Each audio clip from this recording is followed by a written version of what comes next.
Ah, Sí, bueno, todo ahí bien. está Carmencita. Yo igual. Ok, ¿esa es Sharon o Liz? Estamos las dos. Ah, ok, perfecto, está bien. Entonces, bueno, como les estaba comentando, nuestro grupo es el grupo número 3 y nosotros hicimos esta pequeña presentación sobre el mapeo de actores clave. Bueno, vamos a analizar lo que se refiere al video de transformación democrática de conflictos sociales. Bueno, los hechos relevantes bueno, que pudimos observar en el video, ¿verdad? Lo pusimos con palabras claves para entender un poquito mejor. Y bueno, por ejemplo, la parte del conflicto, ¿verdad? Que se presenta un conflicto entre la población y la industria SA porque las personas no desean que esto opere en su comunidad. También encontramos que hay desinterés, ¿verdad? Porque el gobierno nunca se preocupó por la opinión de la población y solo se enfocó en los beneficios del proyecto sin tomar en cuenta que la población podría oponerse a este. Por un lado también, ¿verdad? Que la industria tenía todos los permisos del gobierno para operar, ¿verdad? Todo estaba aprobado, pero aún así no lo logran por los vecinos de la comunidad. También existe un descontento, ¿verdad? La población manifestó su descontento con el gobierno local, pero la burocracia no logró dar una solución al problema. Y por último, encontramos que existe una parcialidad, ¿verdad? Los medios de comunicación no son analíticos, solo muestran la violencia que se da en el conflicto. Y encontramos como los problemas, ¿verdad? También la falta de diálogo, un mal manejo de un conflicto social y la desinformación. Y como problema principal,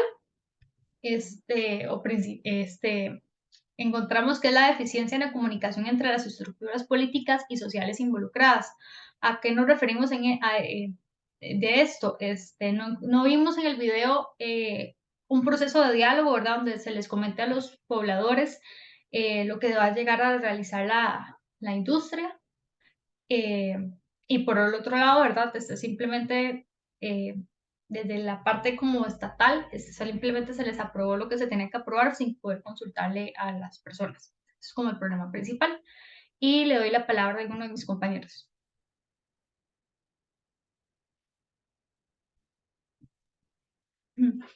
Si gusta, puede avanzar un poquito más en la presentación, Jos. Ok, listo.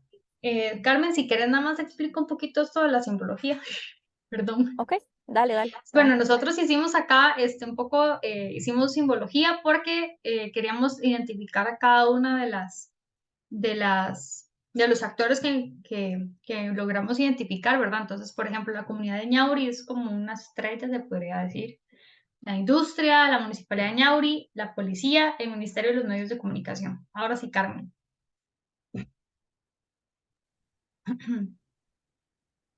Bueno, con respecto a la identificación de los niveles de poder e influencia, nosotros y nosotras pudimos determinar de que, por ejemplo, acá, vamos a ver, yo si quieres te vuelves un poquito a la simbología porque Sí, no más bien recuerdo. ok, ya voy, espérate. Ajá, sí, por Ahí, favor.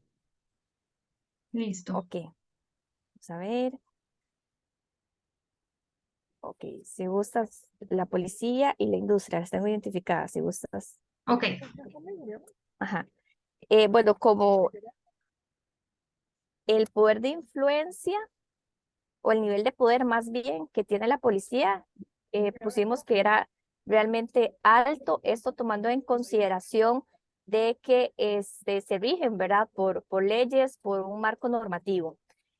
Con respecto a lo que es la empresa SA, pusimos que el nivel de poder es medio, al igual que el de la Cruz. ¿Cuál era, Jos? no, Carmen.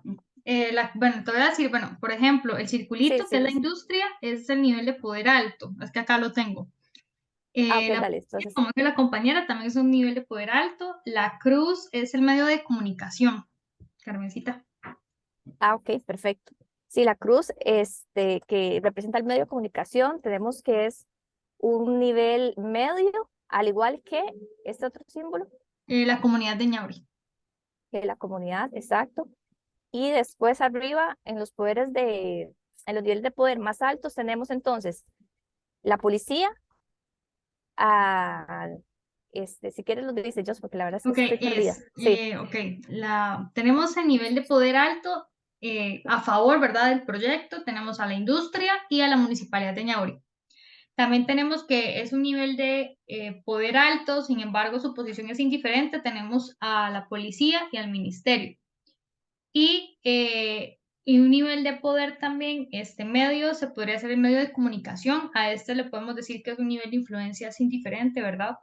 Y por último, la comunidad de Ñauri tiene un nivel de poder medio y ellos se encuentran en contra del proyecto como tal. No sé si avanzo, Carmen. Sí, ahora sí viene mi cuadrito. El siguiente es, ajá, Ok. ahí, listo. Bueno, dentro de los grupos de actores sociales a nivel macro, nosotros logramos identificar que están las empresas privadas, la sociedad civil, el gobierno central, los gobiernos locales y los medios de comunicación. Pero ya esto más pues centralizado, enfocado en los actores propios del problema, tenemos que es la industria SA, la comunidad de Ñauri, la policía, el ministerio, la municipalidad específicamente, ¿verdad?, el lugar de la zona de Ñauri y los noticieros informativos. Ahora bien, con respecto al rol que tiene en el proyecto, logramos determinar que con respecto, por ejemplo, lo que es la industria SA, dentro de las funciones está el desarrollo y el crecimiento económico de la empresa, y el objetivo que tiene la empresa como tal, en primera instancia, es aumentar su rentabilidad y sus ganancias, generando a la vez, en buena teoría, lo que es el desarrollo de la comunidad. Después tenemos que, bueno, la relación predominante en este caso, llegamos al consenso de que es a favor. Eso sí nos costó ahí un poquito como poderlo determinar, pero al final todos votamos y quedó que es a favor. Y la jerarquización de su poder, que efectivamente pues es alto. Ahora bien, también tenemos lo que es la comunidad de Ñauri. Entre las funciones tenemos que es proteger el bienestar de las personas habitantes y del medio ambiente, que creo que esa es una de las grandes preocupaciones que en el video mostraba a Juan, ¿verdad? Lo que él entendía por desarrollo, y salía explícitamente cómo ese desarrollo iba a acabar con lo que era la naturaleza del lugar. Después, como objetivo de la comunidad es velar por el desarrollo de su comunidad de acuerdo a sus ideales. Con respecto a la relación predominante, en este caso de la comunidad, pusimos que era en contra, y la jerarquización de su poder, que es media. También tenemos a nivel micro lo que es la policía. Dentro de las funciones, por supuesto, que básicamente es contener y evitar actos de violencia y de vandalismo en Ñauri, y el objetivo de esta es contribuir a la prevención del delito y la violencia. En este caso, como lo pudimos ver explícitamente en el video. La relación pusimos de la policía como tal, que era pues una relación indiferente, y que el nivel de poder que tenía, o nivel, sí, su jerarquización de poder era alto. También tenemos lo que sería el ministerio. En este caso, dentro de las funciones es la implementación de programas, proyectos o políticas públicas, y el objetivo es como Perdón. la toma de decisiones en pro del bienestar social. Pusimos también que en este caso la relación predominante era indiferente, y que la jerarquización del poder era alta. Por otra parte, tenemos lo que son los gobiernos locales, específicamente la Municipalidad de Ñauri. Pusimos que la función específica que tenía pues este gobierno local es promover el desarrollo integral para el crecimiento económico y social de la comunidad, y como objetivo era satisfacer la necesidad de la población, promoviendo el desarrollo económico, social y cultural de la comunidad. Y que por supuesto la relación predominante pues es a favor, y que la jerarquización de su poder es alto. Y por último tenemos lo que son los medios de comunicación, en este caso los noticieros informativos, ¿verdad?, del lugar. Las funciones específicas son forjar la opinión pública sobre el conflicto en Ñauri y transmitir la información sobre el conflicto. Y como objetivo que tiene pues, este medio de comunicación es informar y persuadir a la sociedad sobre el conflicto social en Ñauri. La relación predominante pusimos acá que es una relación indiferente con respecto al conflicto y que, se me fue la presentación, un toquecito. Y por último, que la jerarquización del poder es medio en este caso. Ahora sí, sigo, Carmen. Ujú, Ok. dale, sí. Bueno, tenemos como posibles soluciones, pudimos determinar que es necesario pues establecer un diálogo como una alternativa para la resolución del conflicto, porque creemos que en sí esa fue como la raíz que tuvo el problema, ¿verdad? Que desde un inicio no se tomó en cuenta, en consideración lo que era la opinión de la comunidad y que hizo que al final pues se diera esta crisis que se dio. También otra de las cosas otra de las posibles soluciones es informar, bueno, ya se está, ¿verdad? Informar a la población sobre la concesión, que es básicamente era lo mismo, y ofrecer estrategias de desarrollo local también, que es otra de las estrategias posibles soluciones que se propusieron, y la receptividad de la comunidad de Ñauri para escuchar los planes de la industria. Creo que en sí todo se resume también un poco como al diálogo, ¿verdad? Como informar y dialogar sobre un proyecto que, si bien se instaló y no se tomó en consideración la opinión de las personas, ya instalado, pues que se pueda dialogar y llegar a algún acuerdo, algún consenso. Y listo, eso sería, Jos.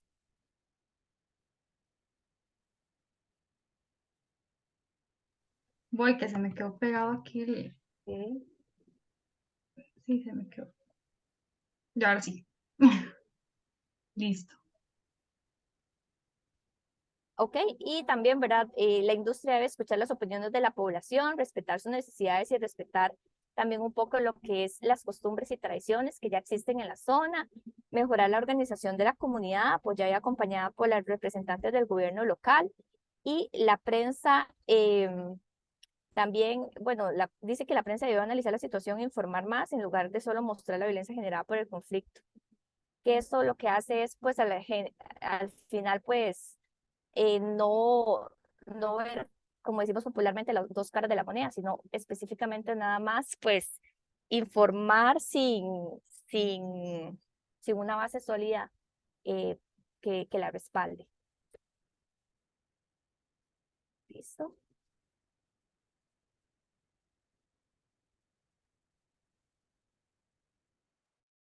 No sé si esto lo dice Sharon o alguna de las chicas. Sí.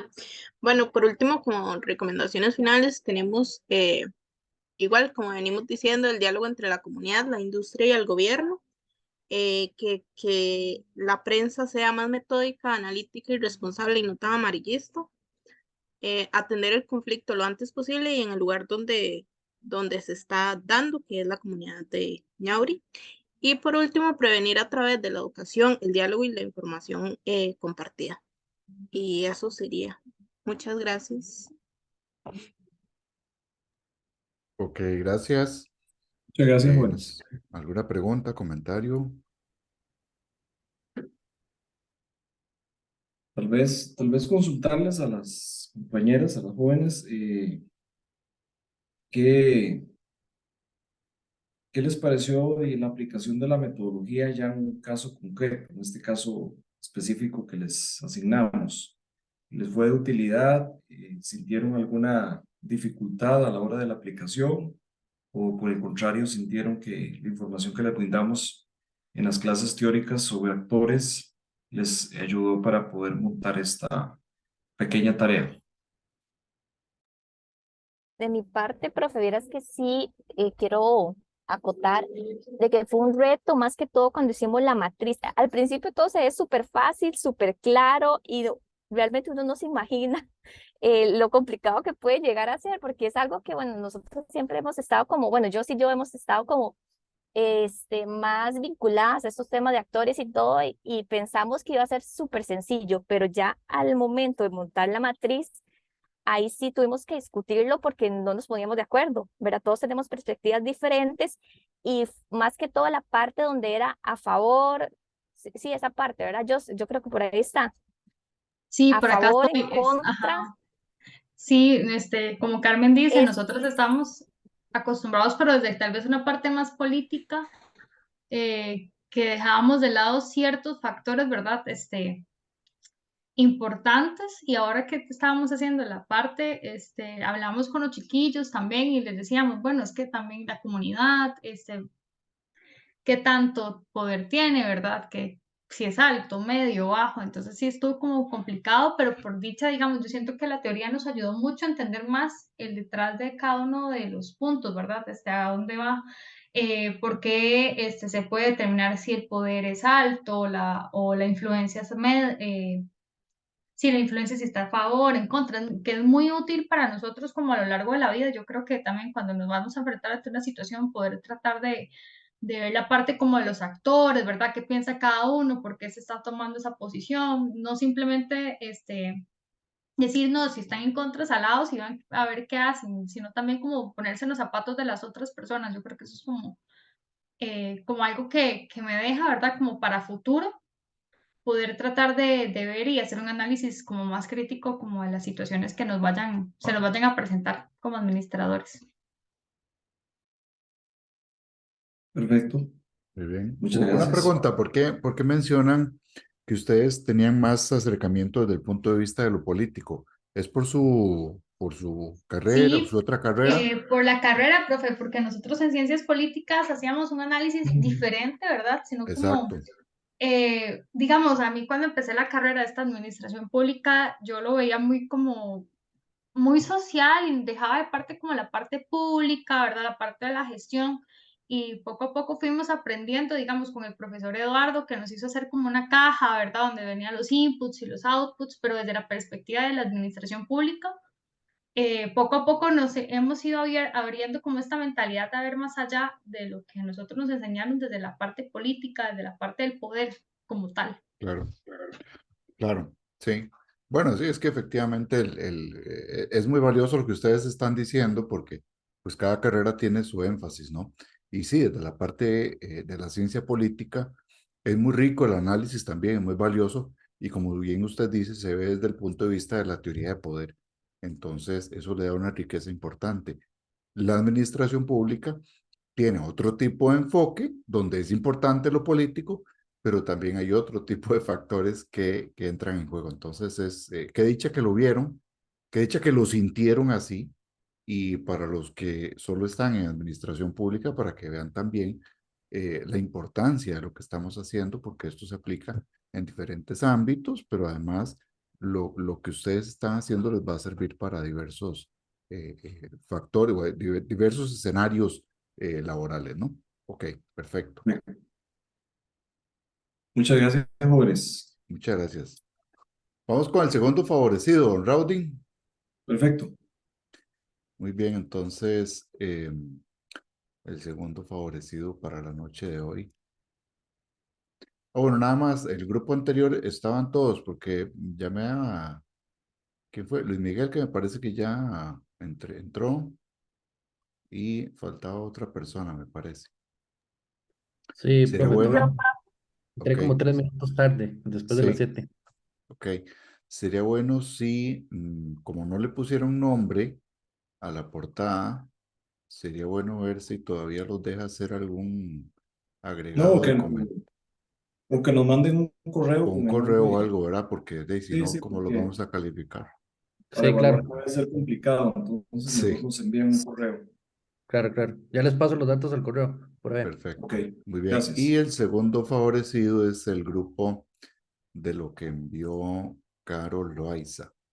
Entonces, bueno, pues adelante, que ahí sería Dania, Carol, Rosaura, Abigail, Maxwell y Jonathan. Hola, ya les voy a compartir la pantalla.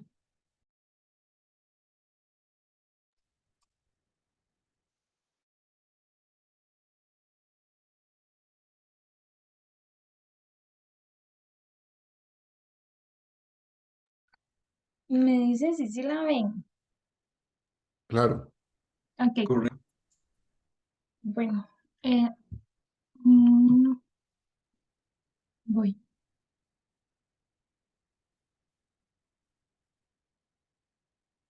Empezando con los hechos relevantes. lo que hicimos fue como destacar los puntos más importantes a lo que llevó el conflicto al final, que fue la molestia de parte de los ciudadanos, esto por la nueva asociación que se venía para el pueblo y a su vez la molestia por parte de esta asociación, porque a pesar de que tenían los permisos, el mismo pueblo no dejaba que esto fuera posible, que ellos pudieran instaurarse de la manera correcta y desarrollar lo que querían. A pesar de que el Estado les otorga esos permisos, el pueblo no lo vio como un beneficio, sino al contrario. Em, Creyeron que era algo que podía afectarlos de manera ecológica e inclusive económica. Sin embargo, el Estado lo vio por el otro lado, que era como una oportunidad de crecimiento para la zona, sin cuestionar lo que el pueblo creía que era conveniente o no para ellos. Y además dice que la oposición de los habitantes se procede a un largo proceso burocrático que no solucionó nada. Lo enviaron como que enviaron la queja, por decirlo así, y lo atendió alguien, lo mandaron, lo atendió alguien, lo mandaron, lo atendió, y así, y al final esto no solucionó nada. Esto crea un conflicto entre ambos actores y ambos salen perjudicados. Creemos que es por el mal manejo de la situación, la falta de información de los habitantes y a su vez la falta de información de la industria que quiere integrarse en esta comunidad. Bueno, no se pasa. Pues, Bueno, como parte de los problemas que encontramos están los disgustos, tanto por parte de Juan y los vecinos de Ñauri, así como por parte de la industria S.A., como lo explicó la compañera anteriormente. Asimismo, se da un conflicto social, muy mal manejado debido a la desinformación del tema y la falta de claridad ante la situación. Esto, por ejemplo, la comunidad, no estaba informada sobre la concesión, por lo cual se sentía amenazada y no lo veía como una oportunidad de desarrollo. También se da una falta de diálogo por ambas partes. También tenemos una mala cobertura por parte de la prensa. Prensa era ahí, disculpen. Por ejemplo, la prensa solo muestra un lado de la moneda, es decir, solo menciona la violencia que está ocurriendo en el pueblo debido al disgusto de sus habitantes y no muestra el otro lado, el cual es que la industria S.A., por ejemplo, se menciona que ya ha gastado mucho dinero en este proyecto. También se menciona que los pobladores de Ñauri están perdiendo diferentes cosas por salir a las calles a protestar. Asimismo, en el video se menciona el hecho de que el gobierno gasta muchos recursos para desplazar hasta esta comunidad un gran número de policías, los recursos que pudieron ser utilizados en cosas más importantes. Y también tenemos una falta de respaldo para los habitantes de Ñauri. Esto porque se puede asociar como una falta de respaldo por parte de los gobiernos, bueno, del gobierno local para representar a estos vecinos.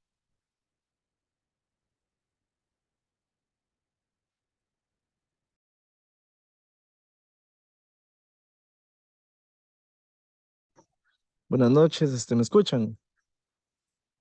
Adelante. Adelante. Ok, tenemos que el problema principal radica en la falta de transparencia y participación en la toma de decisiones, así como la falta de respuesta y acción por parte del gobierno. Además, que la cobertura periodística con información limitada agrava la situación porque no proporciona una imagen completa del conflicto.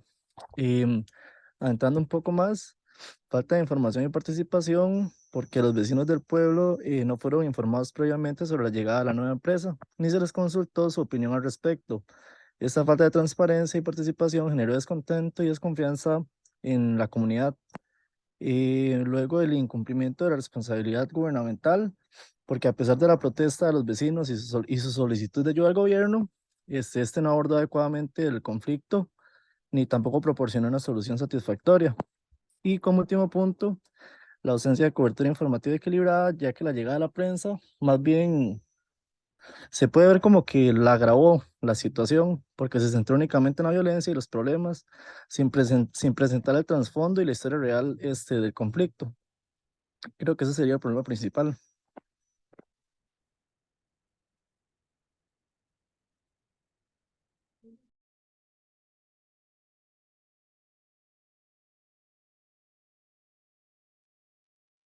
Para esta parte del mapeo de actores, los clasificamos de la siguiente forma.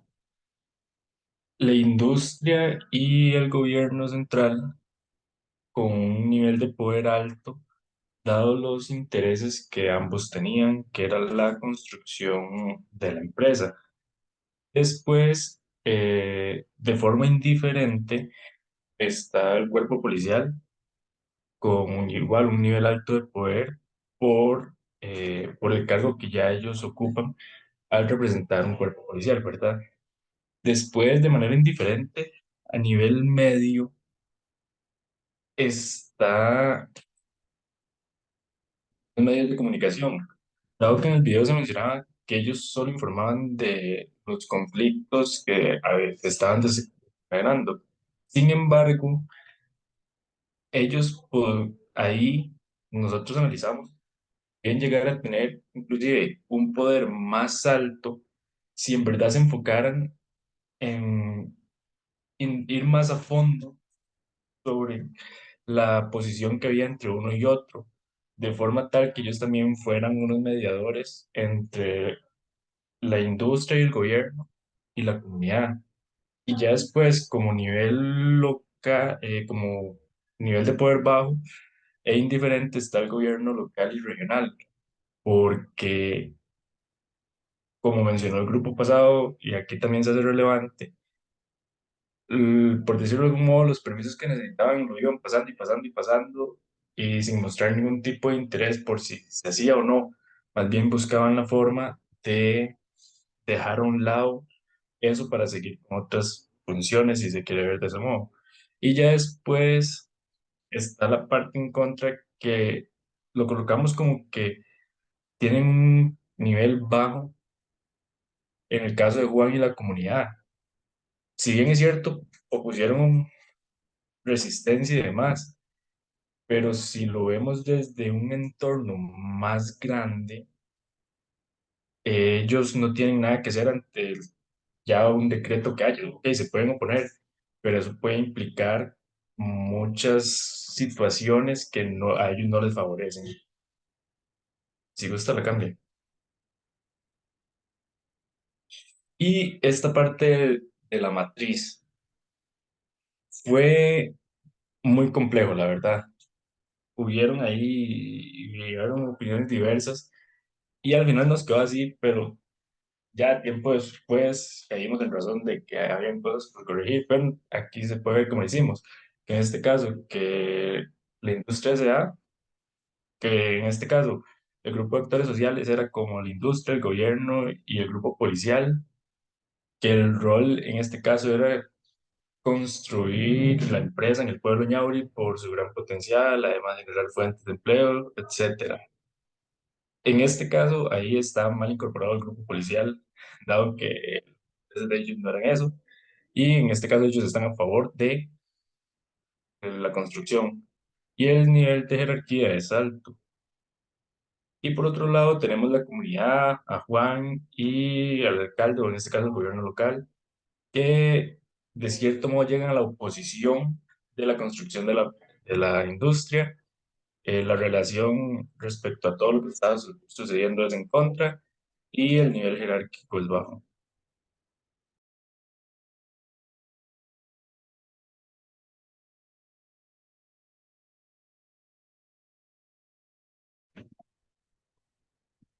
Buenas noches, ¿me escucho?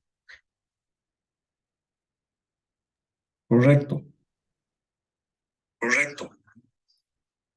Bueno, dentro de las posibles soluciones, como número uno está el diálogo, la negociación, y bueno, en realidad es fundamental promover un diálogo directo entre representantes de la comunidad de Ñauri, también de la industria, con este objetivo, ¿verdad? De entender las preocupaciones y también las necesidades de ambas partes. Se puede buscar la mediación de un tercero, un representante del gobierno local, un mediador que sea profesional en este tipo de casos para poder facilitar lo que es la comunicación. Y en este proceso, se debe fomentar el intercambio de información y buscar puntos de acuerdo que beneficien a ambas partes. Entonces, el diálogo y la negociación permitirán abordar las diferencias y encontrar esas soluciones y que ambas partes estén de acuerdo. Como segundo punto es informarse del proyecto o utilizar información actualizada. Se puede observar más que todo el líder de la comunidad, creo que se llamaba Juan, pensaba que este tipo de proyectos siempre era como sinónimo de negatividad, ¿verdad?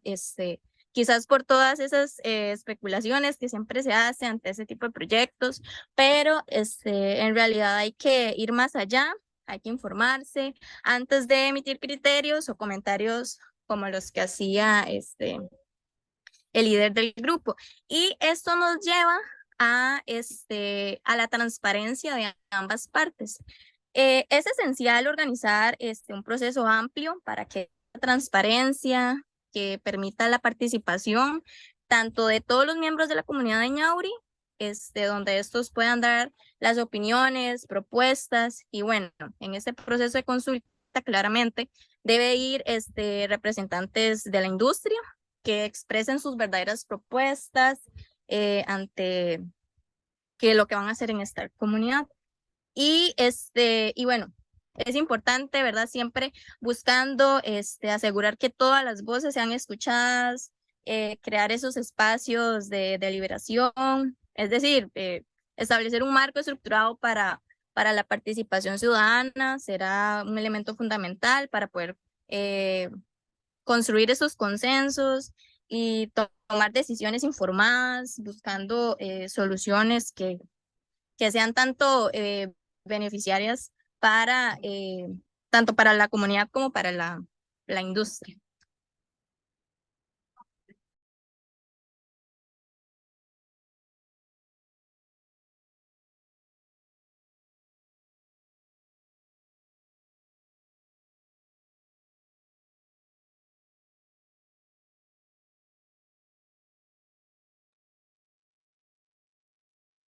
¿Quién sigue, chicos?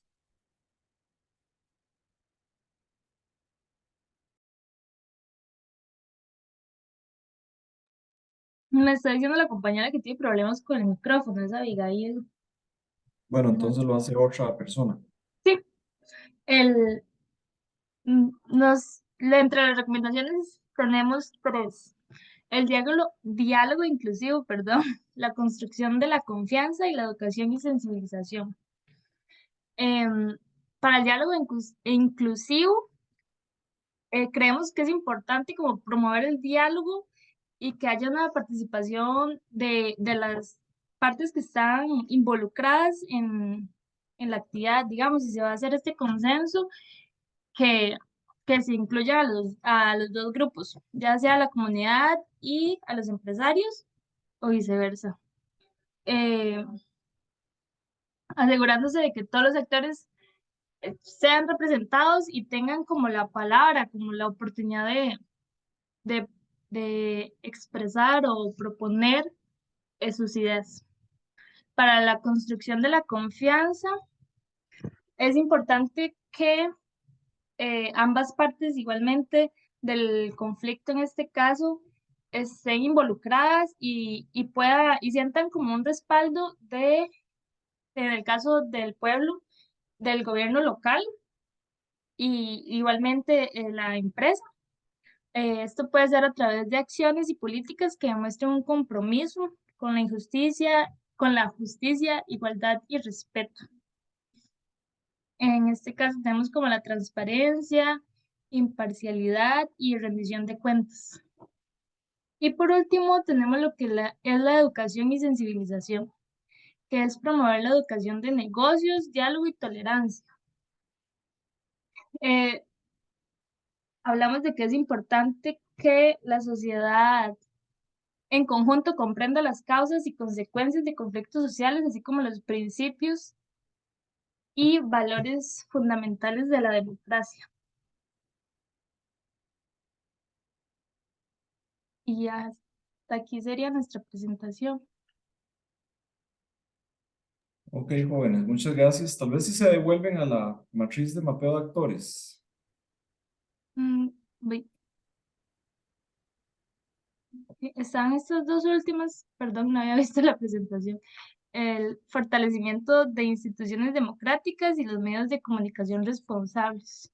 Entonces, en el fortalecimiento de instituciones democráticas, es lo mismo como de los, como dije antes, los gobiernos de las ciudades, de los pueblos, los gobiernos locales, que puedan garantizar una resolución de conflictos y tomar decisiones de acuerdo al beneficio de ambos sectores, y los medios de comunicación responsables, que se fomente la prensa libre e independiente de forma metódica, objetiva y responsable, para que de esta manera se muestren, en este caso, los dos factores, digámoslo así, que se están viendo. Y ya me devuelvo. No, no me permite, vamos a ver, aquella. ¿Cuál de los dos, perdón? ¿Y qué sigue? Listo. Ok. Sí, hay tal vez unas observaciones. Bueno, Maxwell ahí también hizo una. Los grupos de actores tienen que ser grupos de una misma naturaleza. Entonces vean lo que ustedes hacen. Eso es importante que todos los demás lo tengan. Está claro. Por ejemplo, si queríamos trabajar con el tema empresarial, entonces, bueno, un grupo podría ser el grupo industrial. Ok, ahí entraría Industrias S.A. Pero no puedes meter dentro del grupo de industriales al gobierno central ni tampoco al grupo policial. ¿Por qué? Porque entonces eso más bien pertenecería a un grupo de organizaciones públicas, por ejemplo, podría llamarse, ¿verdad? Donde entonces ahí sí entraría gobierno central y además la policía, que normalmente es digamos, es una organización que forma parte de la administración pública, ¿verdad? El poder de imperio de la administración pública, del orden público. Entonces, aquí hay una mala clasificación. Igual en comunidad. Vean que en comunidad ponen a Juancito, ¿verdad? Ok, comunidad Nauri, ok, estemos bien. Pero el alcalde es una figura política, es una figura pública, es el representante judicial y extrajudicial de la municipalidad. Entonces, el alcalde asume un rol no es un miembro más de la comunidad, o sea, el alcalde es un actor político. El alcalde es un actor político y por lo tanto debe ser clasificado como tal, ¿verdad? Entonces, tienen que tener mucho cuidado con este tipo de cosas. Yo sé que es la primera vez para muchos que hacen una matriz que no es nada del otro mundo, o sea, les digo que esto es algo muy sencillo, pero que sí tienen que ir haciéndolo con mayor práctica. ¿Por qué razón? Porque el caso era muy pequeño, ¿verdad? Don Leonardo era un caso pues, relativamente sencillo, pero nos podíamos enfrentar como administradores y administradores públicos a casos donde podemos tener una gran cantidad de actores. De hecho, por ejemplo, en prospectiva, en análisis de actores, hemos trabajado con 40 o más actores y tenemos que hacer análisis un poco más incluso profundos que esto, ¿verdad? Que es una simple matriz. Entonces, llamar un poco la atención en esta parte, jóvenes, a ustedes y a todos en general, de que, bueno, sí, requerimos practicar un poco más esto, ponerlo más en práctica, con el tema de marco lógico, que es el que va a seguir ya después en las posteriores semanas. Vamos a retomar esto un poco con algún caso, precisamente para fortalecer, digamos, esta competencia en el manejo de identificación de actores y roles. Pero, como bien pues se les explicó, o sea, los grupos de actores tienen que ser de su misma naturaleza. Si son de naturaleza pública, digamos, organizaciones públicas, entonces ahí podemos meter el gobierno central, podríamos meter la policía, ¿verdad? Si forma parte de la administración pública central. Si estamos hablando, podemos hablar de los gobiernos locales, entonces, ok, ahí entraría la figura de la municipalidad. El alcalde aquí forma parte como un rol político, ¿verdad? El alcalde, si el alcalde no es alcalde, sería un fulano más, ¿verdad? De la comunidad, igual que Juancito, pero no, o sea, resulta que el alcalde tiene toda una prerrogativa de funcionario público, una serie de poderes que le otorga su legislación en su país precisamente para dirigir un gobierno local, ¿verdad? Y uno pensaría que incluso los alcaldes en otras latitudes pues tienen incluso más potestades que las que tienen los alcaldes en Costa Rica. Entonces, jóvenes, tener un poco más de cuidado con eso, ¿verdad? No, para no mezclar papas con chayotes y tener clara, digamos, cómo organizar esas tipologías de actores y luego diferenciar cada actor de cada tipología. No sé si me expliqué correctamente, si les queda alguna duda. Es muy importante lo que dice don Raudin, chicos, porque de verdad que hacer esa mezcla no solo es un error conceptualmente, sino que en el análisis posterior y en otras herramientas, como les acaba de decir el profesor, los puede llevar a confusiones muy serias. Pues obviamente aquí lo que pretendemos, esto no es un regaño ni mucho menos, es solamente una, digamos, una Llamada de adecuada atención. corrección Correcto. precisamente para que no vayan ustedes a cometer un error de este tipo más adelante, porque sí se pueden pues meter en un enredo con ese análisis. Sí, correctamente. De hecho, de jóvenes, cuando uno piensa en una administradora o administrador público, pues estas son cosas que uno se supone, ¿verdad? O supondría un empleador o una persona que los contrate como consultores que es materia dominada. Entonces, digamos que estos son temas en los cuales nosotros como administradores no podemos darnos el lujo de hacerlo mal, ¿verdad? Entonces, entra una cuestión digamos, de calidad profesional, ¿verdad? El debido cuidado profesional a la hora de hacer el trabajo. Y esto, pues, no, y claramente, como lo dice Leonardo, todas las observaciones que se les hace a ustedes acá, pues, son de correctivas, precisamente para mejorar eso, para que esas competencias que tienen que ir adquiriendo, las vayan adquiriendo en el curso, porque este es el escenario, digamos, que uno podría pensar que, bueno, me puedo equivocar, pero ya si vos te equivocas en la vida real, si te contrata una empresa o te contrata una institución o un organismo internacional para hacer un análisis de actores y ustedes salen con algo así, digamos, pues, de que van a hacer un análisis completamente malo, porque, digamos, estarían revolviendo papas con chayotes, también pone en duda su capacidad profesional, ¿verdad? Y que después no digan, eso me lo enseñó Leonardo y Raúl, así me lo enseñó, ¿verdad?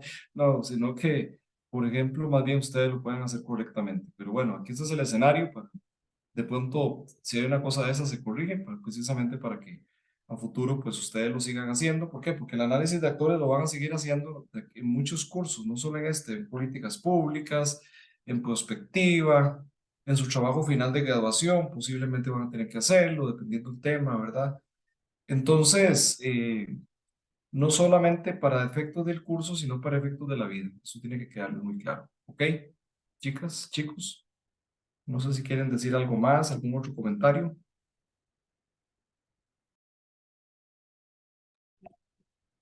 No, profe, muchas gracias, más bien. No, con mucho gusto. Con mucho gusto. Estamos ahí para servirles y de eso se trata, ¿verdad? Este asunto, pues que podamos ahí ir corrigiendo el camino. No sé si tienen alguna otra duda, chiquillos, porque si no, pasaríamos a ver un poco la materia que es importante también de actores. Pues para que conozcamos cómo se conforma ese sector en Costa Rica de actores, bueno, primeramente voy a compartirles pantalla para que veamos la clasificación que tenemos de acuerdo a Mideplan, ¿verdad? Esto es un documento reciente. Mideplan siempre realiza esta clasificación de cómo es el sector público. ¿Por qué metimos esto? Que en otros años no lo hemos puesto, porque a veces cuando hacían esas clasificaciones, precisamente actores, organizaciones públicas, ok, organizaciones públicas es una gran categoría, ¿cierto? De organizaciones, pero vea que ni siquiera o sea, podríamos ser más finos dependiendo de qué tipo de organización, porque no es lo mismo que estás hablando de un ministerio del Poder Ejecutivo, que tiene los ministerios y órganos adscritos, o que estemos hablando de las instituciones descentralizadas a nivel institucional, por ejemplo, la Universidad de Costa Rica, la Caja Costarricense del Seguro Social, la SUGEF, o estemos hablando de gobiernos locales, donde hay una serie de normativa jurídica y técnica muy específica, ¿verdad?, para regular ese tipo de organizaciones. Si bien es cierto, todas obedecen a una normativa general de la administración pública, como la Ley General de la Administración Pública, la Ley contra la Corrupción y el Enriquecimiento Ilícito, la Ley General de Control Interno, Ley de Contratación Pública, Ley de Administración Financiera y Presupuestos, Ley de Finanzas Públicas, etc. Cada sector tiene sus legislaciones particulares también, y el régimen municipal muchísimas. Entonces, bueno, como ustedes bien saben, ya desde que llevaron estudios sociales, ¿verdad? Desde la escuela, pues tenemos 3 poderes de la República, que son el legislativo, ejecutivo y judicial. Dentro de esos órganos del poder legislativo, tenemos a la Asamblea Legislativa, la cual tiene 2 órganos adscritos muy importantes, que son la Defensoría de los Habitantes, que bueno, tiene funciones de lo que es la protección de los derechos de los habitantes de la República, y la Contraloría General de la República es el órgano de fiscalización superior de la Hacienda Pública en Costa Rica. O sea que la Contraloría puede fiscalizar el funcionamiento de las finanzas públicas de todos los organismos del Estado, e incluso en algunos de ellos tiene la potestad de aprobar o improbar los presupuestos, como es el caso de las instituciones descentralizadas institucionales y territoriales, como las municipalidades.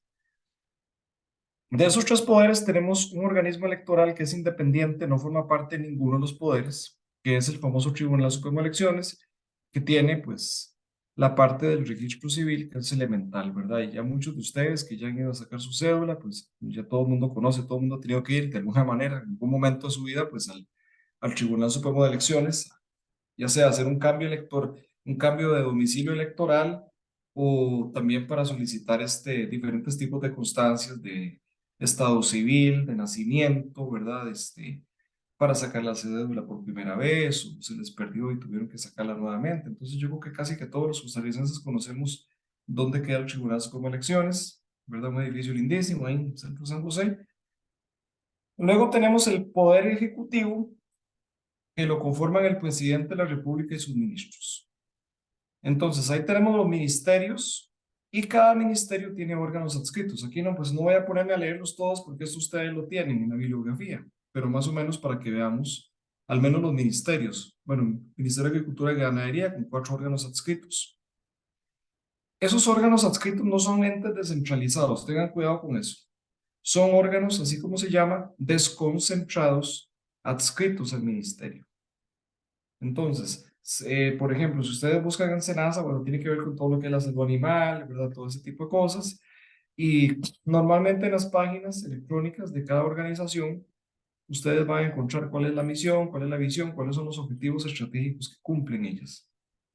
Lo mismo pasa con el Ministerio de Ambiente y Energía, que tiene 10 órganos adscritos, ¿verdad? El MINA es uno de los ministerios más fuertes que hay en el país, bueno, con algunos órganos adscritos muy conocidos, como la Secretaría Técnica Nacional Ambiental, por ejemplo, la SETENA, es la que al final de cuentas, cuando son, digamos, cuestiones constructivas que se van a hacer en ciertas partes o territorios del país, que están incluidas en los planes reguladores, como zonas protegidas, áreas protegidas, parques nacionales.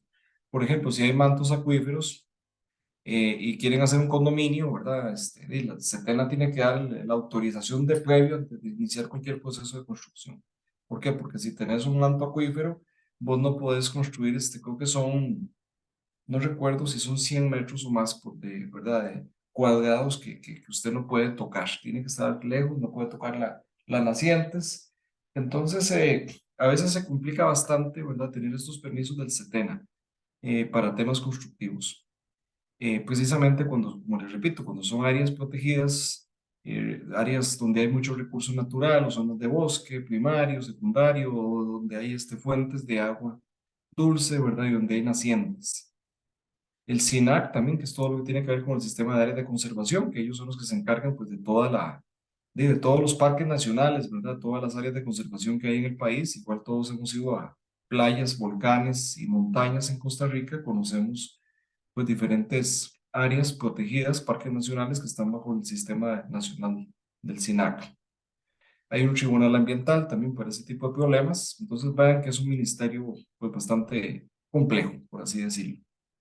El Ministerio de Ciencia, Innovación, Tecnología y Telecomunicaciones, el MICIT.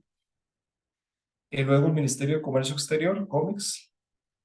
El Ministerio de Cultura y Juventud. Ahí tenemos, ¿verdad?, como órganos adscritos y todos los teatros y museos que hay en el país, ¿verdad?, de carácter público.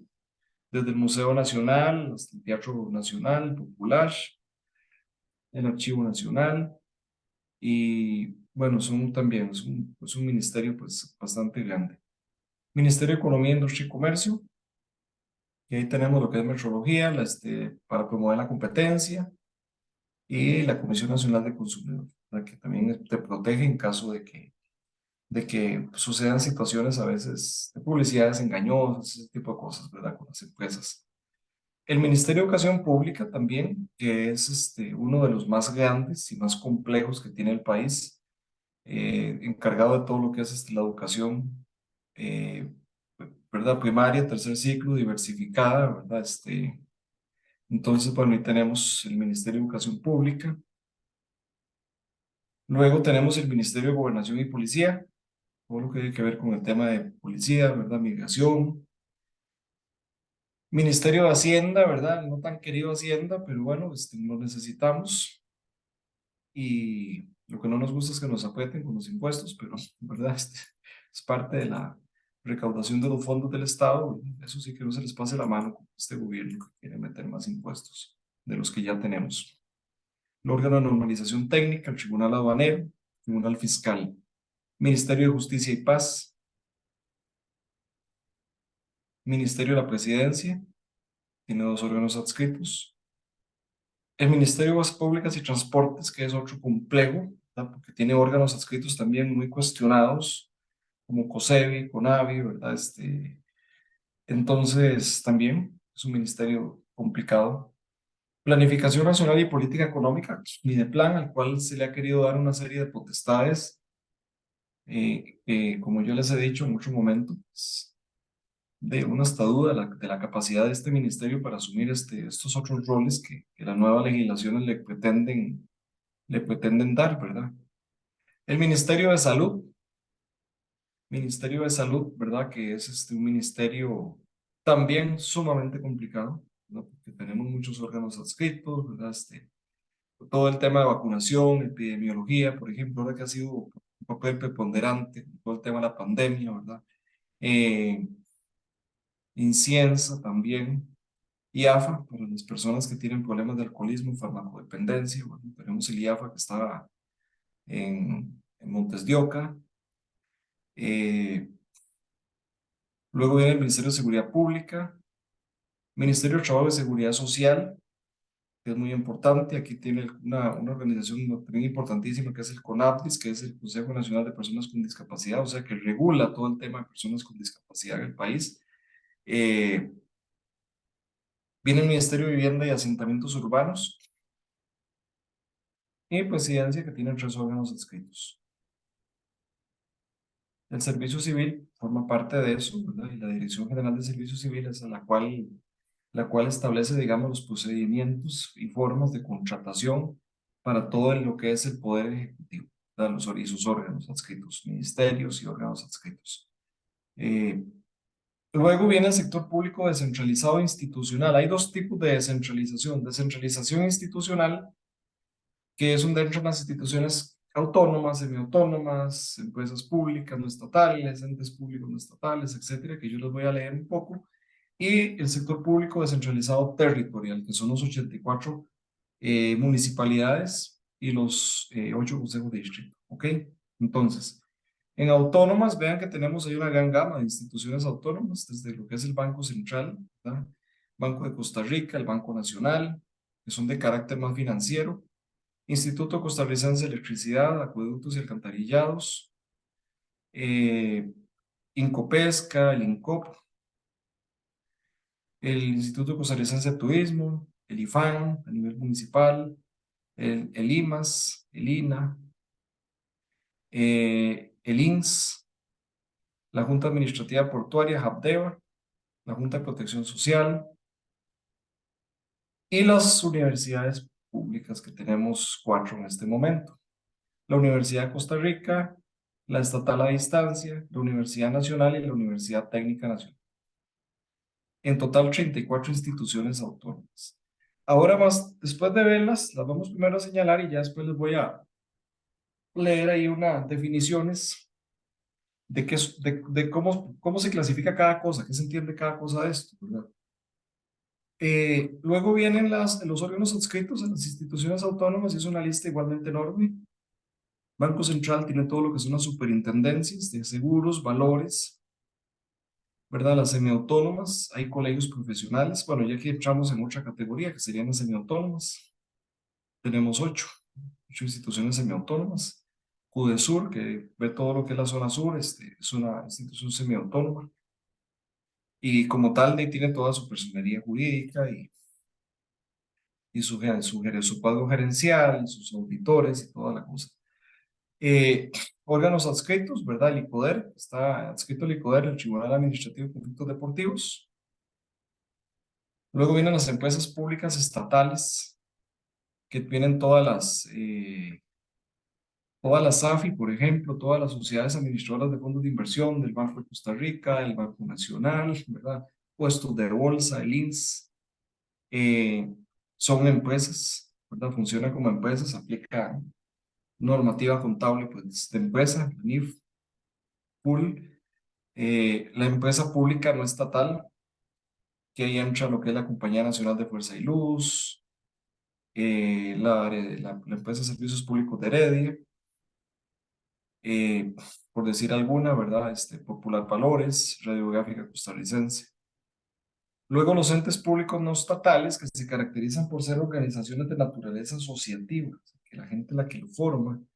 Entonces el Banco Popular, que viene dado por todos los aportes de todos los trabajadores, los colegios profesionales, que somos quienes, los colegiados, los que pagamos porque para realizar el ejercicio de nuestra profesión, el ejercicio liberal de la profesión, tenemos que estar incorporados al colegio.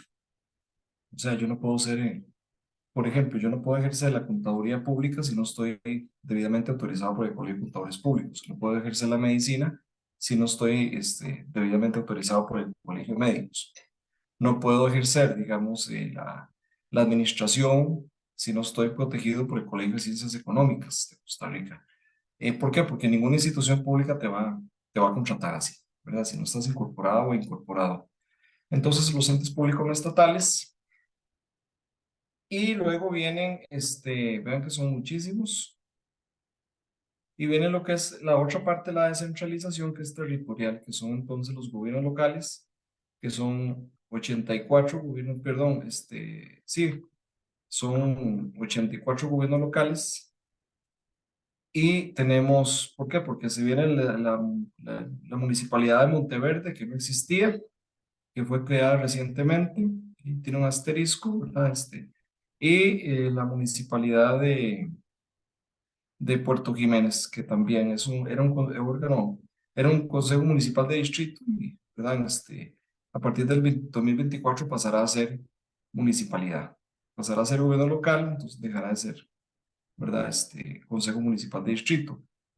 Y la otra que también empieza en el 2024, ¿verdad? La municipalidad de Monteverde. Y los consejos municipales de distrito, que son 8, y en el momento que ya, digamos, Monteverde pase a ser gobierno local, en el 2024 ya dejará de ser, obviamente, consejo municipal de distrito. Entonces, jóvenes, bueno, este es nuestro sector público al día de hoy, a nivel de organizaciones descentralizadas, institucional y territorialmente, y también los órganos del Poder Ejecutivo y sus órganos desconcentrados. Entonces vean que hay una diferencia conceptual importante entre decir eso es un órgano desconcentrado que un órgano descentralizado. ¿Por qué? Porque la descentralización establece una figura jurídica que queda un ente autónomo, ¿no? O sea, un ente que tiene autonomía, tiene toda su conformación, tiene su junta directiva, tiene su gerencia, tiene su ley de creación y funciona como una organización totalmente independiente. Entonces, las instituciones autónomas tienen ese rasgo de la figura de la descentralización y esa independencia jurídica, cosa que no tienen los órganos desconcentrados porque están adscritos a los ministerios. ¿Ok? Bueno, y vos que trabajaste en la parte de ministerios, Leo, también podríamos, ¿verdad?, ampliar un poco esa parte ahí. Claro. Estuviste ahí en el ministerio donde vos trabajaste. Sí, hay que decir varias cosas. Bueno, primero que eh, los ministerios tienen una distinción de ministerios con cartera y ministerios sin cartera, que son un invento, ¿verdad? Los que son sin cartera son nada más una creación por decreto, como por ejemplo actualmente el Ministerio de Comunicación. Bueno, y otros gobiernos lo han creado, ¿verdad? Pero son una invención eh, legal, pero no está dentro de esta clasificación como ministerio formal, considerado por la ley de administración pública, etcétera, ¿no? Uno podría pensar que hay muchos órganos desconcentrados, adscritos, como los que ya se mencionaron, que han nacido a la luz de ciertos requerimientos o necesidades especiales de la sociedad, porque antes no existían, ¿no? Entonces, ese nacimiento han quedado ahí como añadidos, como apéndices, ¿verdad? De los ministerios, pero ya es hora, por lo menos en lo que a mí concierne, ya es hora que nos preguntemos si es necesaria una verdadera reforma estructural de la administración pública, porque para mí hay demasiados signos ya de modificaciones que se están haciendo antojadizamente, sin ningún fundamento, sin coherencia, sin organizar, ¿verdad? Yo por lo menos creo que el Mideplan no tiene la capacidad en este momento para poder asegurar que hay congruencia entre todas las modificaciones que se están haciendo actualmente en el mundo administrativo público. Les pongo tal vez un ejemplo, dado que, como dicen, Rowdy me picó con la pregunta, pero es lo siguiente, casualmente hoy sale publicada en la Gaceta una modificación. Mira, estoy sin cámara. Ahora que Raúl quitó la pantalla, me doy cuenta que yo pensé que estaba viéndome. Hay una modificación que sale publicada hoy en la Gaceta que tiene que ver justamente con el Ministerio de Hacienda. Bien dice don Raúl, bueno, yo trabajé ahí varios años. Y se da una modificación en varias dependencias, en lo que se conocen como gestorías, que son órganos que coadyuvan a la dirección administrativa con las diferentes direcciones del Ministerio de Hacienda para los trámites administrativos en general, ¿no? Tanto de recursos humanos como de contrataciones, de la parte tecnológica. O sea, son células que coadyuvan a la dirección administrativa a dar apoyo a las diferentes direcciones generales. Entonces hay modificaciones en cuanto a eso. Hay otras modificaciones a raíz de la nueva ley de contratación pública, que se crea la Dirección de Contratación Pública. Antes se llamaba de Bienes y Contratación Pública. Pareciera ahora que ya la parte de bienes va a pasar a Contabilidad Nacional y queda solo la parte de bienes. Lo otro que a mí sí me preocupa es que se clausura, se cierra, se elimina el Centro de Investigación y Formación Hacendaria. A mí en algún momento me tocó dirigir el Centro de Investigación, pero vean, cuando uno ve que los sistemas de administración tributaria modernos, les hablo de Estados Unidos, les hablo de Canadá, de Reino Unido, de Australia, o sea, administraciones tributarias que son ejemplos en el mundo, que son digamos, a lo que todos los sistemas administrativos tributarios aspirarían en el mundo. Este, o sea, fallarle, por ejemplo, al Servicio de Impuestos Internos en Estados Unidos es una cuestión gravísima, ¿verdad? Es una cuestión gravísima. Eh, Inclusive el Servicio de Impuestos Internos en España, qué sé yo, todos estos lugares de punta en modernidad de sistemas tributarios tienen un centro de educación o un centro de formación. ¿Para qué? Bueno, porque estos centros de formación se dedican a ver cuáles son los cambios normativos, legislativos en materia tributaria, a estudiarlos, a ver sus impactos, a ver los diferentes escenarios, precisamente esto que acabamos de hacer en el ejercicio actual, de ver actores, de ver involucrados, afectados. Eso debería serlo un centro que vea la parte tributaria cada vez que hay una modificación tributaria, no como ahora la que están haciendo, que ni siquiera tienen el escenario de cuánto van a recaudar, ¿verdad? Por ejemplo, también ellos toman las nuevas medidas que hay para combatir el fraude y capacitan a su personal. También ayudan a mejorar las habilidades de atención al contribuyente, es decir, no solo se dan capacitaciones a los funcionarios de tributación, sino que también se dan capacitaciones a los contribuyentes. Entonces, a lo largo del país, dan capacitaciones para saber cómo hacer las declaraciones, para ayudarles, etcétera, etcétera, etcétera. Es decir, mientras que en los países modernos se fortalecen estos brazos de la administración tributaria para capacitar, para ayudar, para hacer las cosas más fáciles y más sencillas y más modernas, en nuestro país las cerramos, ¿verdad? Entonces, con una lógica nada más de simplificación de trámites que no tiene ningún sentido, porque ni se van a ahorrar recursos, porque a final de cuentas lo que hacen es redistribuir al personal entre el Ministerio de Hacienda. Pero lo que iba con este tema es que ese tipo de modificaciones no están sustentadas con una mano rectora, en este caso Mideplan, para ver si el cambio se fundamenta, se justifica, ¿verdad? O sea, ocurrencias y sencillamente Más ocurrencias. afectando, claro, ¿verdad? Ocurrencias afectando servicios y afectando también a las personas. En fin. Claro. De hecho, yo no sé cuándo entraste vos, Leo, a la carrera, pero yo desde que entré a la carrera, en el año 96, siempre nos hablaban de la famosa reforma del Estado, ¿verdad? Y la reforma administrativa del Estado. Y pasamos los años hablando de eso y viendo materia y lo que decía Wilbur Jiménez, Johnny Ñoño, Alfonso Palacios y varios que escribieron del tema, pero nunca en el país se trabajó nada de eso. Y podría decir que hasta la fecha. O sea, este organigrama que tenemos acá básicamente no ha variado muchísimo a lo largo de los años.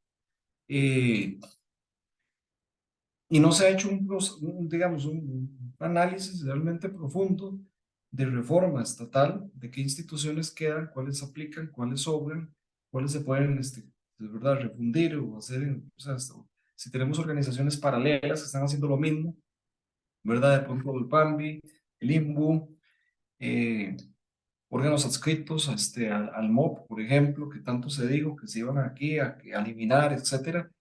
Pero han sido puras ocurrencias o digamos, han nacido, digamos, de ideas populistas de gobiernos, pero nunca ha habido un estudio serio, un estudio que profundice de parte del quien pensaría que podría proponer algo así, que sería Mideplan, por ejemplo, para que pueda ser, digamos, analizado por las esferas políticas. Sabemos que eso es difícil.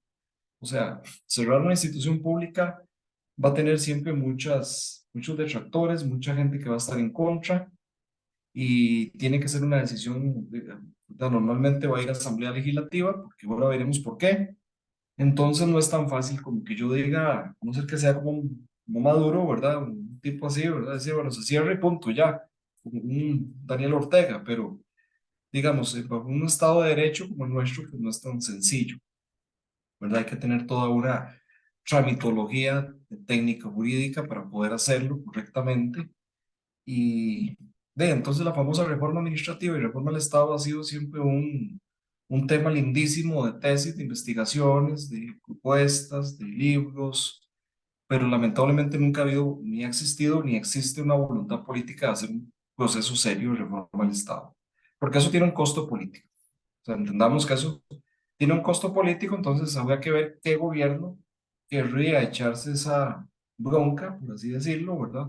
Como lo decía nuestro presidente, ¿quién va a querer asumir eso y asumir el costo político? Vean que ya con solo plantear la idea de vender este INSS o de vender el BCR, se ha hecho toda una división, ¿verdad?, de opiniones y los mismos partidos a favor o en contra totalmente de estas ideas. Entonces, sí, eso que dice don Leonardo, pues es preocupante porque al no haber un proyecto país, una visión prospectiva a largo plazo de cómo debería ser este aparato estatal, qué instituciones tenemos y posiblemente muchas nuevas que no tenemos también, ¿verdad?, como lo dice Leo en el tema de Hacienda, eh, ¿cómo podemos fortalecer eso? ¿Verdad? Porque no es solo quitamos instituciones, es tener el Estado, o sea, la administración pública, el aparato estatal, que sea justo y necesario. Ni un gigante torpe, ni tampoco un enano torpe, ¿verdad? Ocupamos el Estado que necesitamos para que funcione bien toda la administración pública. Entonces, creo que en eso, ¿verdad? Voy en la línea de lo que estaba pues, comentando vos, Leo. No sé si querés decir algo más. No, no, yo creo que eso era el comentario general, me parece que ya quedó claro, sobre todo porque vean que, aunque don Raudin ya explicó de este conglomerado de instituciones públicas, hay gente dirigiendo el país que todavía no tiene claro cuántas son las instituciones, ¿verdad? Ni Sí. cuántos son los... Es más, hay instituciones en este país que no saben cuántos empleados tienen, ¿verdad? Para que vean ustedes lo grave. Sí, incluso eso pasa esto pasó hace poco en el Ministerio de Educación. Imagínense que, o sea, una cosa gravísima. Por ejemplo, yo digo, ¿dónde están las auditorías y todo esto? Esta gente, porque, por ejemplo, ponían a Leonardo Salas en planilla y le pagaban un salario como si fuera docente, ¿verdad? Está dando clases allá en la escuela de chingada grande, no sé dónde, ¿verdad? Y le pagan 1,500,000, 2 millones al mes. Y así hubo gente fantasma ganando salario que ni siquiera existía, no era forma, no formaba parte de la planilla del ministerio. De cosas de ese tipo, ¿verdad? Cosas de ese tipo, obviamente hay mala fe, hay un acto doloso, intencional, hay un acto de corrupción, ¿verdad? Pero detrás de esto también hay un gran desconocimiento incluso de, bueno, ¿quién trabaja en el INPEP? ¿Cuánta gente trabaja? Es un gremio enorme. Entonces, se presta para ese tipo de situaciones, ¿verdad? De pagos, de autorizaciones indebidas. Eh, Entendemos que hay organizaciones muy pequeñas, de fáciles de contabilizar. Por ejemplo, el gobierno local donde yo trabajo somos 230 personas, pero hay organizaciones complejas que pueden tener más de 1,000, ¿verdad? 2,000 o más personas y bueno, ¿cómo llevamos eso? ¿Cómo sabemos realmente que se está haciendo una gestión del talento humano correctamente en este tipo de organizaciones? ¿Verdad? Entonces, para ver un poco de eso que pasa. Y aquí, si vemos un poquito de definiciones, son tomadas del mismo Mideplan y lo que dice la Constitución. Bueno, ¿qué es una empresa pública estatal? Una figura jurídico-organizativa que puede ser de derecho público o privado, de las que se sirve la mano pública para el ejercicio de actividades empresariales. ¿No? Están las empresas públicas no estatales, que son aquellos entes que participan en los procesos de producción, de distribución, comercialización de bienes y servicios. Aquí el poder público entonces asume esa gestión de una actividad susceptible de explotación económica y sus riesgos inherentes. Funciona como una empresa y el capital social es mayoritariamente de titularidad pública o está sometido al control del ente público, no estatal. Desde qué forma puede determinar cómo se va a manejar. Por ejemplo, el Banco Popular, la OPC, la Operadora de Pensiones Complementarias del Banco Popular. Entonces entraría como la empresa pública no estatal. Luego las instituciones autónomas. Son aquellas instituciones del Estado que gozan de independencia administrativa y están sujetas a la ley en materia de gobierno. Ven qué interesante, ¿verdad? Sus directores responden por su gestión, artículo 168 de la Constitución Política. Son instituciones autónomas, ya lo vimos, los bancos del Estado, la aseguradora del Estado, el INSS, las que la Constitución establece y las nuevas instituciones que la Asamblea Legislativa crea. Estas son creadas por una votación no menor de las 2/3 del total de los miembros. Así lo dice el artículo 189 de la Constitución. Entonces, vean que el asunto es, crear una institución autónoma no es tan fácil. Requerís entonces las 2/3 partes de los miembros de los diputados de la Asamblea Legislativa para crear una institución autónoma. Entonces no es tan fácil venir a cerrarla, porque si la creaste así, tenés que cerrarla igual, ¿verdad? Entonces no es que el presidente va a decir, va a cerrar los R, o sea, no, voy a cerrar links. Ok, bueno, se requiere una mayoría de votación para llegar a estas cosas. La autonomía es una relación organizativa entre los órganos del Estado y el ente. Descentralizado, vean que aquí hablamos ya de la figura de descentralización. Bueno, se supone que ustedes ya llevan un curso de administración pública básica, ya saben la diferencia entre desconcentración y descentralización, que ahora estaba diciéndoles. Entonces, como órganos descentralizados tienen su independencia, su forma de establecer su conformación política organizativa, ¿verdad? Hay algunos niveles de descentralización más complejos, con un nivel de autonomía financiera, organizativa, como lo es la UCR, ¿verdad? Por eso la Universidad de Costa Rica siempre que sacan alguna legislación nacional de algún tema, pues algunos de ¿verdad? Alguna gente sale con su famosa autonomía universitaria, ¿verdad? Que a veces son muy mal entendida porque algunos dentro de la Universidad de Costa Rica siguen creyendo que la autonomía universitaria es hacer lo que me da la gana y la ley no me ataca, ni, ¿verdad? Ni la legislación general no existe, pues eso no es así.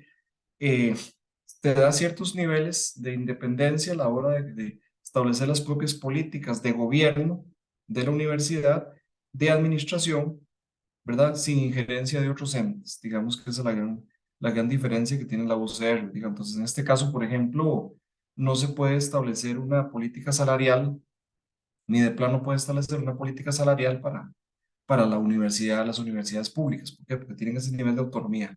Entonces, las universidades públicas tienen que definir sus propios, digamos, salarios globales, en este caso, salarios únicos. Pasa lo mismo con las municipalidades. Las municipalidades tienen un nivel de autonomía, de independencia de gobierno, de administración financiera. Entonces, y yo digo que realmente si hay instituciones que son independientes financieramente, son los gobiernos locales. ¿Por qué razón? Porque las instituciones autónomas todas reciben algún tipo de dinero del presupuesto de la República, el presupuesto nacional. Entonces, la UCR es como un chiquillo malcriado, ¿verdad? Que le dice el tata, ya, yo soy independiente, hago lo que me dé la gana, papi, llego a la hora que quiero, me voy de fiesta, pero papi, deme plata para irme de fiesta. Más o menos así es la UCR, ¿verdad? Y bueno, las universidades públicas en general, porque hablan mucho de la autonomía, defienden mucho su autonomía, pero no tienen independencia financiera, dependen del presupuesto de la República en gran parte.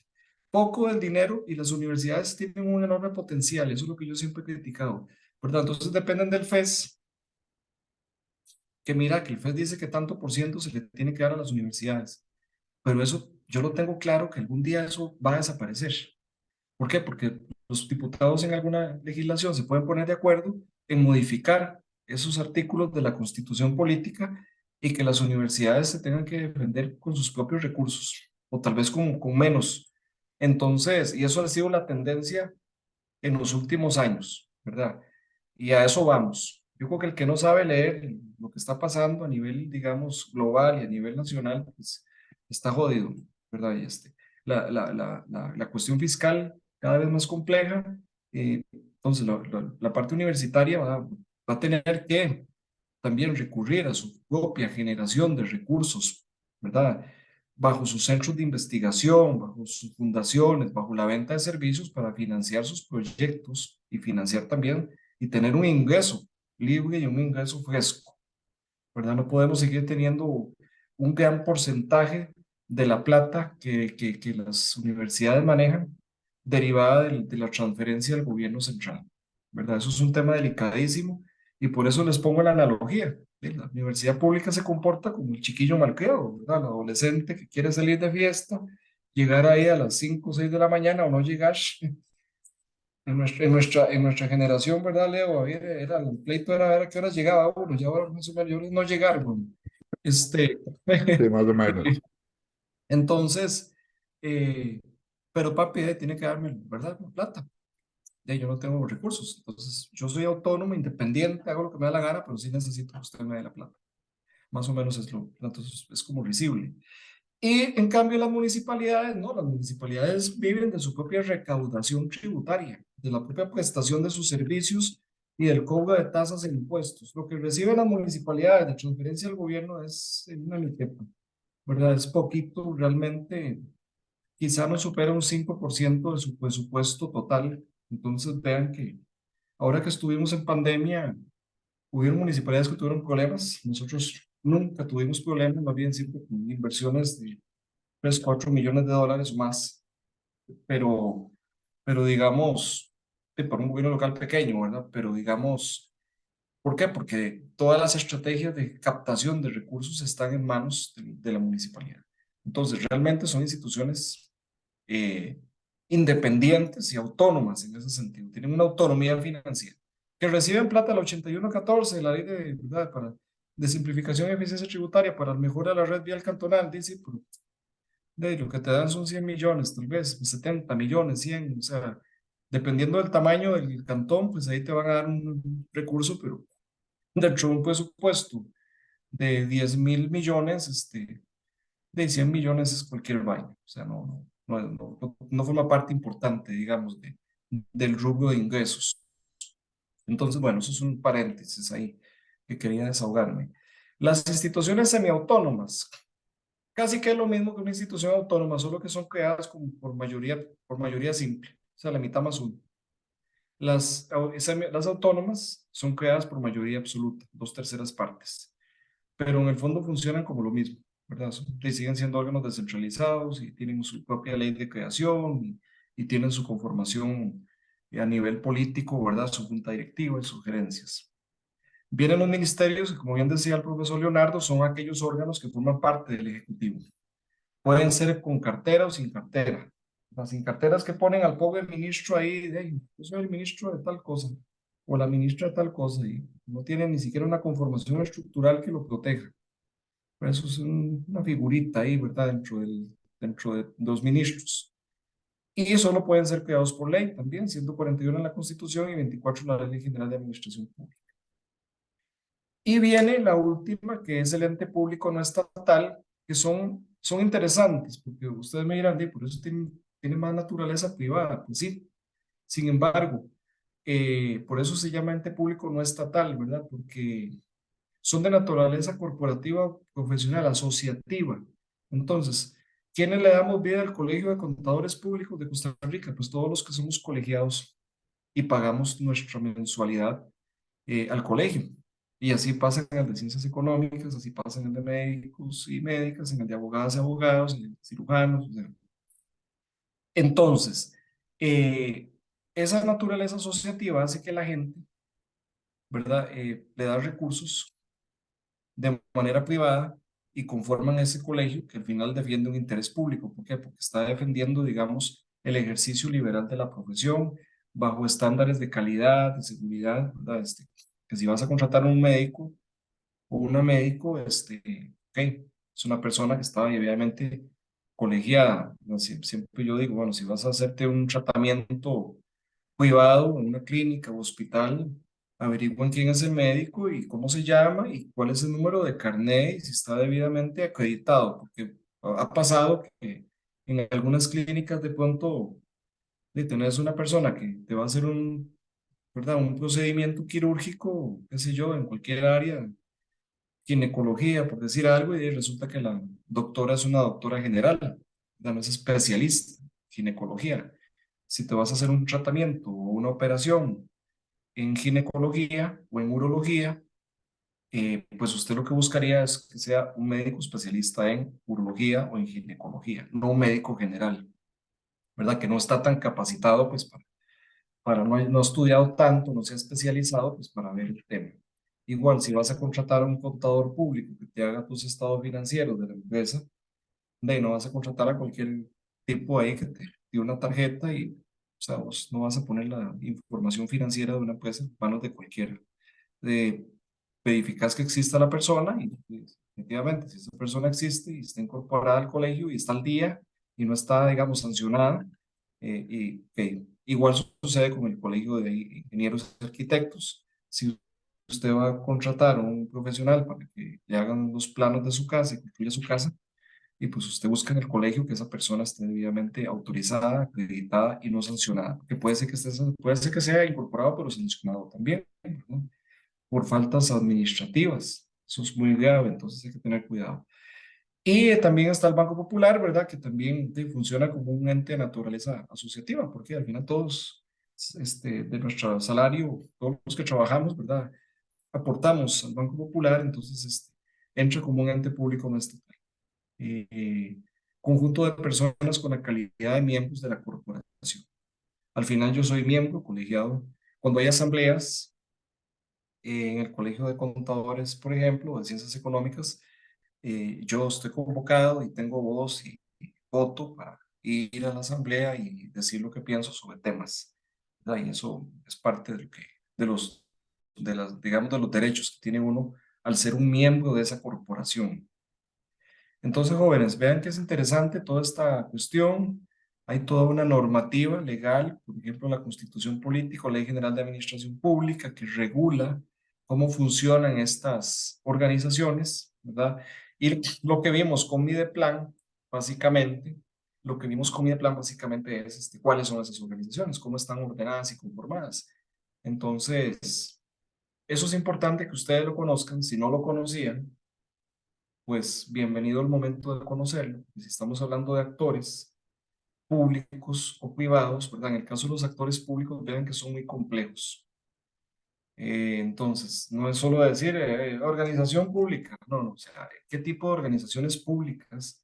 Incluso dentro de esa categoría de instituciones autónomas, por ejemplo, vean el montón que tenemos, o de instituciones descentralizadas a nivel de descentralización territorial. El régimen municipal, ok, entonces vean todos los gobiernos locales que tenemos. Y no se crea que porque todos somos regidos bajo una misma ley, código municipal y la legislación nacional en general, de todos funcionamos igual, porque cada gobierno local tiene su propia conformación estructural, tiene la libertad para escoger su escala salarial, eh, y tiene sus propios procesos de reclutamiento y selección. No pasa como en el Poder Ejecutivo, que si usted quiere entrar a trabajar en el Ejecutivo, ¿verdad? En algún ministerio o órgano adscrito, tenés que pasar por el Estatuto del Servicio Civil, y el Estatuto del Servicio Civil, el Servicio Civil es el que te hace las pruebas, los exámenes, las entrevistas, si usted queda ahí en una terna, ahí, ¿verdad? Después de un proceso que te puede durar 2 años, ¿verdad? En todo ese proceso larguísimo, y te quedas ahí pues, dando vueltas en una terna y algún día te llamarán. Las municipalidades, por ejemplo, es diferente. Cada municipalidad tiene su proceso de reclutamiento y selección y usted lo presenta. De hecho, hace poco sacamos varios concursos muy interesantes, plazas en temas de control interno, plazas en temas de desarrollo económico local, en materia de NICS-SP, ¿verdad? En materia de implementación de NICS-SP. ¿Por qué? Porque también la organización, como les digo, ¿no? El tamaño organizacional no es reduzcamos el sector público porque es malo, sino que tengan las organizaciones el tamaño correcto para funcionar. Y si bien es cierto, hay algunos temas que se han ido optimizando o haciendo más digitales, ¿verdad? Con toda esta era del gobierno abierto y el gobierno digital, etcétera. Hay otras funciones que también tienen que crearse, nuevas, ¿verdad? Como el desarrollo de la actividad económica, la atracción de inversiones, etcétera. Entonces, sí. De no sé, Leo, ¿qué más podríamos decir sobre este tema? No, yo creo que es importante tener eso claro porque cuando hay actuaciones de lo público, no solo concretar eso que decías de una institución pública, autónoma o un ministerio, sino que puede haber acciones muy concretas de una adscrita que tienen mucha libertad también o mucha digamos, decisión propia. Entonces, es importante tenerlo claro porque a veces dentro de los mismos ministerios hay dependencias que toman decisiones que van más allá inclusive que del mismo jerarca, ¿verdad? Entonces, sí es importante que se conozca bien el aparato público de cara a este mapeo de actores, a todo lo que tienen que hacer, más las herramientas que vienen, que don Raudin más adelante les va a explicar sobre ese tema, ¿verdad? Porque necesitamos por lo menos tener claro nosotros, bajo nuestra profesión, cómo está conformado el aparato público, ¿verdad? Y saber consultar. Es dificilísimo aprenderse todo de memoria, pero por lo menos saber dónde consultar y saber guiarse, toda la cosa, porque si no tenemos claro el punto de partida, recuerden que este curso de gobernanza, aunque ya sabemos que el gobierno no es el único actor, ya no es el centro de las decisiones en todo, pero sigue siendo un actor muy relevante. Entonces, bajo esa perspectiva, sí es importante que tengamos totalmente claro cómo funciona lo público, para después de ahí ver cómo están los otros actores. Pero si ni siquiera tenemos lo público claro, entonces partimos mal en nuestro análisis. ¿Okay? Eso es nada más, don Raúl. Sí, no, muchas gracias, Leo. Bueno, antes de terminar, bueno, siempre me gusta escucharlo, si quieren decir algo. Y tal vez como anuncios, bueno, estamos los profesores Leonardo y este servidor totalmente al día con ustedes en lo que es la parte de la evaluación. Faltaría la evaluación de esto, que se va a hacer esta semana que viene ya van a tener su evaluación de este trabajo. Y prácticamente lo que nos quedaría, Leo, y sería ya después de actores es marco lógico, ¿cierto? Ya después, que es un tema quizá un poco complejo, pero que por eso también es importante que ya desde ahora vayan ubicando bien todo, porque en marco lógico analizamos actores y además otras cosas nuevas que le metemos ahí. Entonces, sí es importante que esto quede claro. Digamos al día en la parte de evaluación, en general van bien, ¿verdad? Eso es un grupo que ha funcionado de manera positiva, así que instarlos a que continúen, ¿verdad? En esa misma línea, lo que falta, ya les falta poco, y, y bueno, estamos igual siempre a la orden, ¿verdad? Lo que necesitan. Karim, sí, me hace una duda. Sí, profe, la verdad es que a mí me llama mucho la atención que qué hace Dinadeco perteneciendo al Ministerio me parece que es de policía, de Gobernación y Policía. O sea, es que leyendo o sea, los que lo conforman, se me hace como que no tiene mucho sentido. A ver si usted tal vez nos podría explicar qué sentido tiene que Dinadeco esté ahí.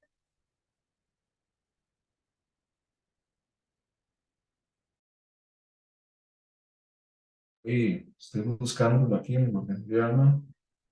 Sí, aparece INADECO adscrito a la Dirección Nacional, al Ministerio de Gobernación y Policía. Bueno, ahí digamos, uno puede salirle dudas. Yo lo que recomiendo en estos casos y lo que voy a hacer para responderte, ¿verdad? Es ir, digamos, a la información oficial de DINADECO, ¿verdad? En este caso. Siempre, siempre en estas páginas, por dicha hora, pues las organizaciones tienen una, una forma, digamos, de tener información pública, ¿verdad? Entonces, digamos, podemos ver cómo se incorporan esas organizaciones, ¿verdad? Dice que está escrito al Ministerio de Gobernación y Policía porque actúa como instrumento básico de desarrollo con el fin de fomentar, orientar, coordinar y evaluar la organización de las comunidades del país para lograr una participación activa y consciente en la realización de los objetivos del Plan Nacional de Desarrollo. Es un órgano de coordinación interinstitucional para la ejecución de las políticas del Poder Ejecutivo y del movimiento comunal, que sean integradas al Plan Nacional de Desarrollo de la Comunidad. Se proveen la creación de oportunidades para el perfeccionamiento de la persona humana, descubrir sus capacidades, las cualidades, establecer el clima propicio para la creación de nuevos valores, crear por medio de un proceso educativo el perfeccionamiento individual y las instituciones democráticas, conciencia colectiva y responsabilidad. Me parece, y te voy a dar mi opinión. Básicamente yo esto lo pude ver en Israel. En Israel, digamos, cuando se trata el tema de seguridad ciudadana, uno pensaría que te van a dar, o sea, que ellos tienen una estrategia solamente punitiva, ¿verdad? De encarcelar y castigar a la gente, pero ellos trabajan mucho con el tema de las comunidades. Ellos trabajan en el tema de la comunidad porque se entiende digamos, esta gente son expertos en el tema a nivel internacional, a nivel mundial, de que la seguridad ciudadana empieza precisamente por los programas que pueda trabajar usted con la comunidad, programas preventivos, programas de voluntariado, programas donde las personas estén ocupadas haciendo algo por la comunidad, donde los niños jóvenes estén integrados a actividades comunales y que no estén ahí, digamos, de vagabundeando en las calles y que sean más susceptibles de caer en manos de los grupos organizados del narcotráfico, del crimen organizado. Entonces, bajo esa lógica, yo diría que estaría bien, precisamente porque por las funciones que te acabo de leer de Dinadeco, ellos tienen esa función precisamente de buscar el desarrollo comunitario, de fomentar la educación, ¿verdad?, de las comunidades, de promover actividades y oportunidades para el perfeccionamiento de la vida humana, canalizarlas en beneficio de la comunidad, crear nuevos valores, nuevos hábitos, actitudes. Entonces vean cómo toda esa línea va en generar, digamos, elementos, valores, cultura, que identifiquen a la persona como miembro de esa comunidad, ¿verdad? Entonces, bajo una estrategia preventiva, ¿verdad? El problema es que seguimos con la idea de que la policía y todo lo que tiene que ver con estos temas es solamente el policía que va y te arresta porque cometiste un delito y te va y te mete una perrera y te llevan al, al, al Poder Judicial para que ya ahí en la fiscalía correspondiente te aplique algún proceso sancionatorio mientras te hacen juicio. O sea, es que eso no es, digamos, la estrategia de seguridad. No es meter a todo el mundo en la cárcel, ¿verdad? Como ha hecho Bukele. Más bien, una estrategia de seguridad ciudadana debería empezar por la prevención, por la generación, digamos, de valores en las comunidades y que las comunidades trabajen activamente, ¿verdad? En el desarrollo país, ¿verdad? Entonces yo diría que por ese sentido, por esa justificación, que no lo dice tan claramente la página, pero que sí podría derivarlo, está adscrito a este Ministerio de Gobernación y Policía, ¿verdad? Porque como te digo, Karim, o sea, no podemos entender la policía solo como el tombito que llega ahí a separar una pelea en la calle o el policía que anda en una patrulla ahí viendo a ver quién comete el delito, ¿verdad? Sino, más bien, cómo pues, establecemos estrategias de política pública integrando a la comunidad para que las comunidades generen valores, oportunidades para los niños, para los jóvenes, para todo tipo de personas que los permitan, permitan su desarrollo humano y salir, digamos, de la trampa del crimen organizado o de la delincuencia, ¿verdad? Que ahí es donde nace precisamente. En niños y jóvenes, niños, niñas y jóvenes, ¿verdad? Que no tienen ese acceso a la educación ni acceso a otras fuentes que puedan ser útiles a la comunidad. Sí, seguridad comunitaria, como dice exactamente Luis. Entonces, en ese tema, precisamente esa es la justificación que yo te diría, Karim. Ah, ok, ok. Muchas gracias. Con mucho gusto. Tal vez otro elemento que me gustaría agregar sobre el tema de gobernación y Dinadeco es que recuerden que la figura de las gobernaciones era una figura casi colonial, ¿verdad? Una figura muy antigua. Y eso hizo que en Costa Rica parte de la organización que existiera era que teníamos gobernaciones dirigidas por un gobernador y ese gobernador era quien articulaba con las comunidades. Entonces, el Ministerio de Gobernación antiguamente también estaba conformado por esos enlaces que eran gobernadores que se eliminaron, ya me parece que ya van más de 20 años que se eliminaron, y ellos entonces coordinaban con las diferentes comunidades, ¿verdad? Entonces son rezagos por eso les decimos, o sea, hay un aparato público que no ha cambiado al ritmo de los tiempos. Hoy el aparato público costarricense tiene estas cosas como las que estamos viendo, cosas que tuvieron un sentido en algún momento de la historia, después se quedaron ahí rezagadas, unas quedaron enquistadas, otras se han quitado sin fundamento, otras se crean también al tarantantán, en fin, Sí, es parte del desorden que hay, ¿verdad? incluso con nomenclaturas o nombres que ya, digamos, no son funcionales, ¿verdad? De la estrategia de seguridad ciudadana pues debería existir en todo país y tal vez incluso la forma en que lo llamemos acá no es la correcta, ¿verdad? Por eso que vos decís, Leo. Pero sí, precisamente, digamos, un ejercicio serio de reforma del Estado debería llevar a que se haga un análisis de ese papel que ustedes tienen ahí, hecho por Mideplan, donde se viene toda la configuración y ver, bueno, cuáles son los objetivos, cuáles son las funciones, cuál es la misión, cuál es el impacto social, cuál es el valor público y el valor político que tiene cada una de ellas. ¿Será que lo que hace esta lo puede retomar aquella? Porque pensemos que cada una de esas organizaciones también lleva todo un conglomerado administrativo, ¿verdad? Que duplica funciones y duplica puestos en el sector público. Entonces, de eso es lo que ha faltado, ¿verdad?